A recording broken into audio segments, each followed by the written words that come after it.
I'll never forget the day my world turned upside down. My name's Daniel Harper, and I'm a federal judge, but that day, I was just a dad, terrified and furious.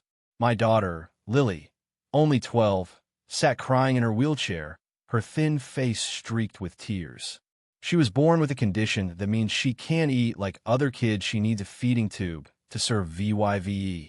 And there, in our own home, a woman with a sharp blonde bob and a colder smile was tearing our lives apart. Her name was Cynthia Blake, the HOA president, and she stood in Lily's bedroom with two burly men tossing my daughter's feeding tubes and formula into trash bags like they were garbage. "Stop!" I shouted, storming in. "Those are my daughter's lifeline." Cynthia held up a piece of paper, her voice dripping with smugness. "Mr. Harper, your medical equipment VY-OLAT's HOA rules. It's VY-Cybele from the street, and it's dragging down our property values." I could barely breathe. "Visible? It's inside our house. And without those tubes, my daughter could die." She smirked. "You signed the rules when you moved in. Not my problem." My wife, Emily, was screaming, trying to yank the bags from the men. Our son, Ethan, 14 and wide-eyed, stood frozen in the doorway. Lily sobbed, "Daddy, how will I eat?" Her words cut me deeper than anything. I begged. Those supplies cost thousands, and insurance won't replace them for a month. Cynthia checked her watch, bored. Should have thought of that before breaking the rules. One of the men dumped Lily's backup supplies onto the floor, and she laughed. "Good luck fighting this. Our lawyers are the best." She had no idea who she was dealing with. 15 years on the federal bench, and she thought I was just some dad she could steamroll. As they left, Lily looked at me, her voice small. "Dad, I'm hungry." My heart shattered.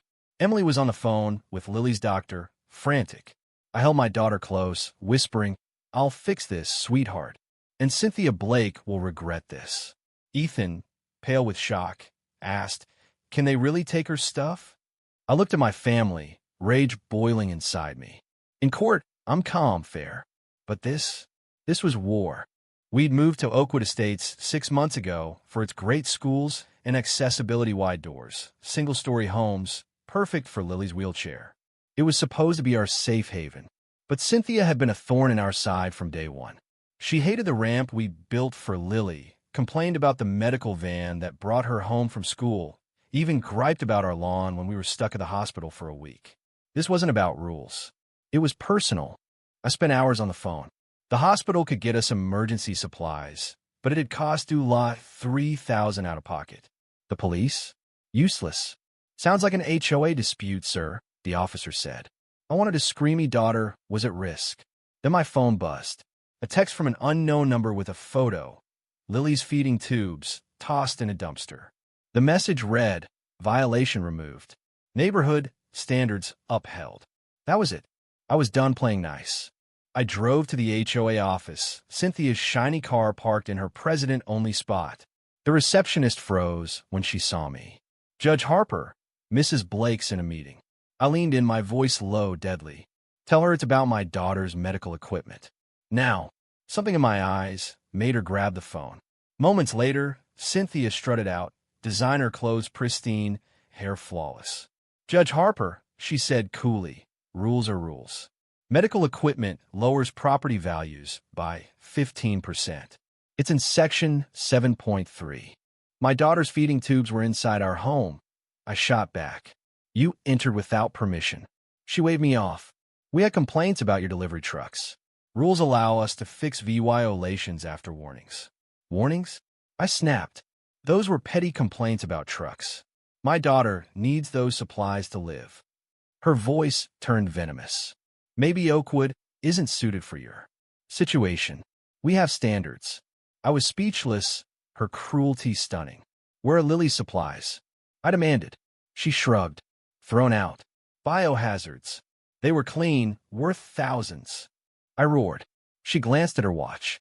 "I have a meeting about unapproved lawn decorations." "Excuse me." I stepped closer, voice quiet but sharp. "You know what I do for a levying, Mrs. Blake?" She smirked. "Everyone knows we have a federal judge. Prestigious, but your family's unfortunate." "Then you know I understand the law," I said. Tell your lawyers to expect me. I turned to leave, then paused. This isn't over. Back home, Lily was pale on the couch. Daddy, did you get my tubes? She whispered. I knelt beside her. Not yet, sweetie, but I'm working on it. Emily was still on the phone, desperate for help. That night, we took turns watching Lily. The doctor said she could last a few hours without her tube, but not long. By morning, we were at the hospital, shelling out due law $3,000 for supplies. I wasn't just a dad anymore, I was a judge, and I had a plan. I filed an emergency court order, citing violations of the Americans with Disabilities Act, Fair Housing Act, and state laws protecting disabled kids. I called my friend, the county prosecutor, to push for criminal charges against Cynthia theft, breaking, and entering child endangerment. Then I wrote every neighbor, detailing what she'd done, including copies of the HOA rules, which, surprise, said nothing about medical supplies. I worked through the night, fueled by coffee and fury. By morning, my phone was blowing up. Neighbors shared their own horror stories. Cynthia forced an elderly man to remove his wheelchair ramp, find a family for their autistic son's sensory toys, berated a veteran for his flag. My courthouse buddies were livid. One judge called, voice tight, Dan, we'll make this right. The news caught wind. HOA steals disabled girls feeding tube, blared on TV. Reporters swarmed our neighborhood. Cynthia stopped answering her phone. 3 days later, I stood in a packed courtroom, not as a judge, but as a father. My friend Judge Laura presided, her eyes blazing at Cynthia. Mrs. Blake, she said, you took medical equipment from a disabled child. You'll return everything and pay for replacements. Cynthia, no longer smug, stammered, I was following HOA rules. Laura's voice was ice. Your rules don't trump a child's life. The police want to talk about theft and child endangerment. Cynthia broke down, tears streaming. Now she knew Lily's pain. Outside, our neighbors stood in our yard with signs. We support Lily, kids over rules. Our neighbor, Mrs. Lynn, a lawyer, approached. Dan, we're voting out the HOA board and rewriting the rules so this never happens again. Tears stung my eyes. I'd wanted revenge, but this community, unity was better. That evening, Lily sat at the kitchen table, her feeding tube reconnected, surrounded by cards and gifts from neighbors we'd never met. Dad, she said, smiling, everyone's so nice. Jenny from across the street has a feeding tube too. Her mom's showing us cool backpacks to hide them. For the first time in days, I breathed easier. The next morning, a MOVYing truck parked at Cynthia's house. She slunk out, sunglasses hiding her face, as neighbors watched in silence. The HOA board quit, and Mrs. Lynn led a new, inclusive committee. Cynthia pleaded guilty to theft and child endangerment, getting probation, community serve VYC at a children's hospital, and disability rights classes. 6 months later, our neighborhood made history, adopting the county's first inclusive community plan, protecting residents with disabilities. Lily cut the ribbon at a new accessible playground. Her feeding tube VY Cybele. No shame. That night, she asked, Dad, do you think Mrs. Blake learned anything? I pictured Cynthia in court, small and scared. I hope so, sweetie. She nodded, wise beyond her years. You say justice isn't punishment, it's making things right. I grinned. You'd be a better judge than me. She laughed. Maybe, but I want to be a doctor for kids like me. We planted a garden that summer, something the old HOA would have banned. Lily directed us from her wheelchair, neighbors pitching in.